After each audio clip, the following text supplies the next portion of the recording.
জামালপুর ২ আসন থেকে নির্বাচিত মাননীয় সদস্য জনাব এ.ই. সুলতান আহমদ বাবু, আপনি আপনার তারকা চিহ্নিত প্রশ্ন ৫৮ মহান জাতীয় সংসদে উত্থাপন করুন। বিসমিল্লাহির রহমানির রহিম। মাননীয় স্পিকার, আপনাকে ধন্যবাদ। আমার নির্বাচনী এলাকা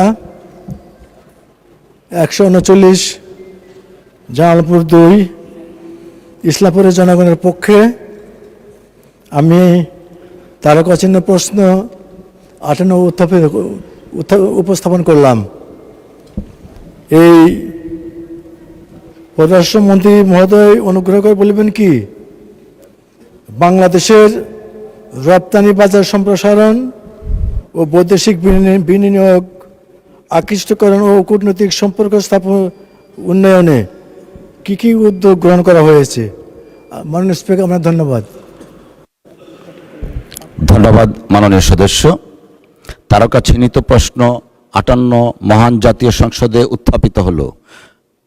মাননীয় পররাষ্ট্র প্রতিমন্ত্রী মিস শামা ওবায়েদ ইসলাম। ধন্যবাদ মাননীয় স্পিকার। বিসমিল্লাহির রহমানির রহিম। আমি প্রথমেই মাননীয় স্পিকার আপনাকে স্বাগত জানাই এবং শুভেচ্ছা জানাই যে আপনি ডেপুটি স্পিকার হিসেবে দায়িত্ব পেয়েছেন এবং স্পিকার হিসেবে দায়িত্ব পালন করছেন। বিগত ১৭ বছরে বহু সময় আমাদের বহু আন্দোলন সংগ্রামে আমি নিজেই সাক্ষী যে আপনি আমাদের বহু নেতাকর্মীর সহযোগিতা করেছেন। তো সেই জন্য এই পর্যায়ে দেখে আমি অত্যন্ত আনন্দিত আপনাকে। আমি আজকে প্রথমেই আমার প্রশ্নের মাননীয় সংসদ সদস্যের গুরুত্বপূর্ণ এই প্রশ্নের উত্তর দেওয়ার আগে দুটো কথা বলে নিতে চাই যে আজকে প্রথম আমার সংসদে কথা বলার সুযোগ হয়েছে। আমি মহান আল্লাহ তাআলার কাছে চিরকৃতজ্ঞ। আল্লাহ তাআলাকে আজকে স্মরণ করছি। শহীদ রাষ্ট্রপতি জিয়াউর রহমান বীর মুক্তিযোদ্ধা, বাংলাদেশের ভিশনারি, ওনাকে আমি স্মরণ করছি। গণতন্ত্রের মাতা দেশনেত্রী বেগম খালেদা জিয়াকে আমি স্মরণ করছি এবং আমার মরহুম পিতা মুক্তিযুদ্ধের অন্যতম সংগঠক, ওনাকেও আমি আজকে স্মরণ করছি। বাংলাদেশের সকল মুক্তিযোদ্ধা যারা শহীদ হয়েছেন এবং যারা আমাদের মাঝে এখনও বেঁচে আছেন তাদেরকে আমি আজকে স্মরণ করছি। আমি ধন্যবাদ জানাতে চাই মাননীয় প্রধানমন্ত্রী এবং সংসদ নেতাকে আমাকে একটি গুরুত্বপূর্ণ দায়িত্ব অর্পণ করার জন্যে, এবং আমি আরও ধন্যবাদ জানাতে চাই আমার নির্বাচনী এলাকা নগরকান্দা সালতার প্রত্যেকটি জনগণকে, যারা ১৭ বছর ধরে আন্দোলন সংগ্রামে থেকেও কখনো বিচ্যুত হননি এবং বাংলাদেশ জাতীয়তাবাদী দলের এক নিবেদিত কর্মী হিসেবে তারা সংগ্রাম করে গেছে। এবং আমার এলাকায় ২০১৪ সালে মারুফ নামে ১৯ বছরের একটি ছেলে পুলিশের গুলিতে গত ফ্যাসিবাদী সরকারের আমলে প্রাণ হারিয়েছে, জান হারিয়েছে, যার নাম আমি আজকে সংসদে না নিলে হয়তো কেউই নিবে না। আমি আজকে তাকে স্মরণ করছি এবং ১৭ বছরে বিএনপির যত নেতাকর্মীরা খুন হয়েছে, গুম হয়েছে, যাদের রক্তের বিনিময়ে আমরা আজকে এখানে আসতে পেরেছি, এবং জুলাই যোদ্ধারা যারা নিহত হয়েছে, আহত হয়েছে, পঙ্গু অবস্থায় আছে, তাদের সকলকে আমি আজকে সশ্রদ্ধ চিত্তে স্মরণ করছি এই মহান জাতীয় সংসদে।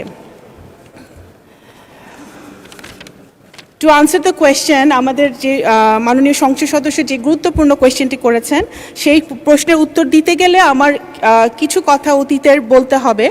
বাংলাদেশ জাতীয়তাবাদী দল ফরেন পলিসিতে এবং বাণিজ্য সম্প্রসারণে, ট্রেড অ্যান্ড ইনভেস্টমেন্টে শুধু এখন থেকে নয়, ১৯৭৮ সালে যখন শহীদ রাষ্ট্রপতি জিয়াউর রহমান দেশের দায়িত্ব নিয়েছিলেন একজন স্টেটসম্যান হিসেবে, উনি তখনই যেই সম্ভাবনাগুলো তৈরি করেছিলেন বাংলাদেশের বাণিজ্য ক্ষেত্রে, ১৯৭৯ এবং ৮০ সালে রপ্তানি খাতে উনি এক কালজয়ী ভূমিকা রেখেছিলেন। Back to back LC, bonded warehouse establish করে আমাদের রপ্তানি বাজারে একটি কালজয়ী একটা সিদ্ধান্ত তিনি নিয়েছিলেন এবং রপ্তানি বাজার বহুমুখী করেছিলেন এবং উন্মোচন করেছিলেন।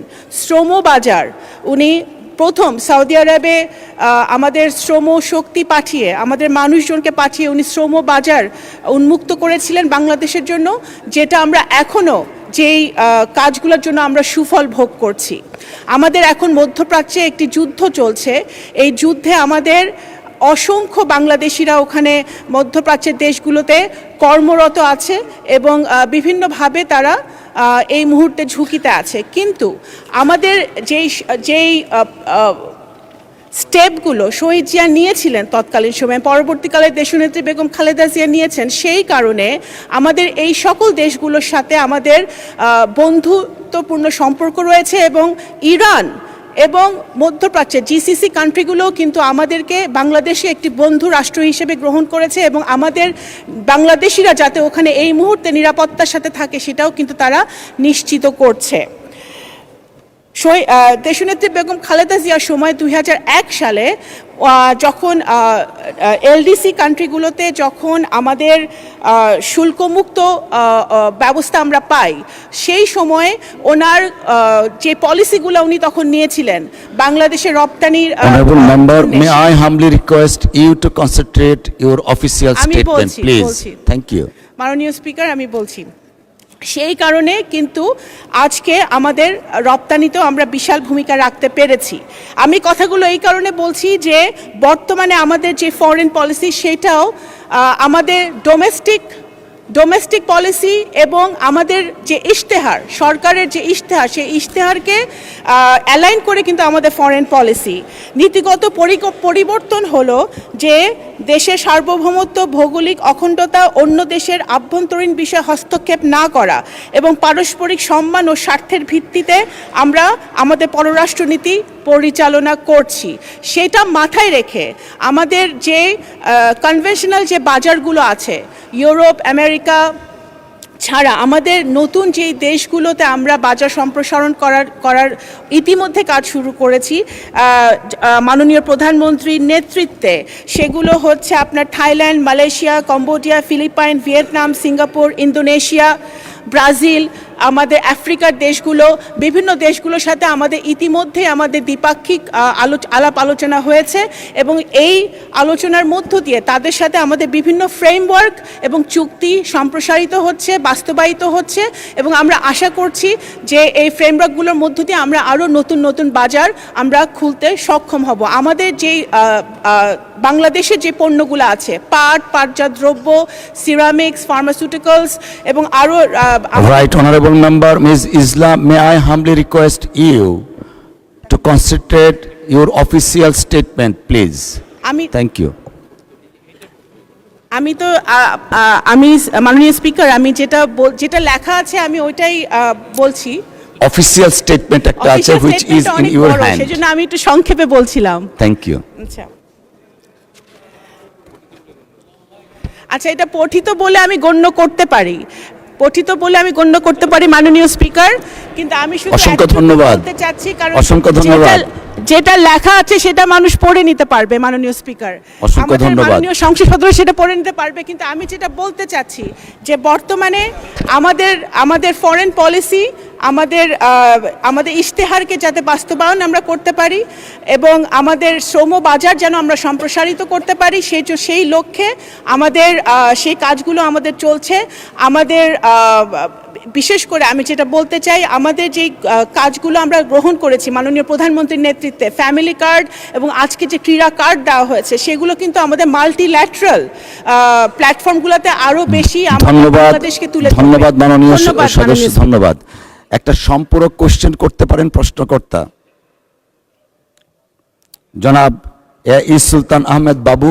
সম্পূরক কোশ্চেন। ধন্যবাদ। দেশ এবং জাতির উদ্দেশ্যে মাননীয় প্রধানমন্ত্রী 31 দফা ঘোষণা করেছিলেন। ওই 31 দফা কার্যক্রম মাননীয় চিফ হুইপ, উনি আপনার কাছে পারমিশন চাইবেন এবং আপনি বলবেন পঠিত বলে গণ্য করা হোক, এইটা বলবেন আপনি, তাহলে এইটা পঠিত বলে গণ্য হলো। উনি বললে কিন্তু তা হলো না, আপনি এইটা বলবেন। Thank you.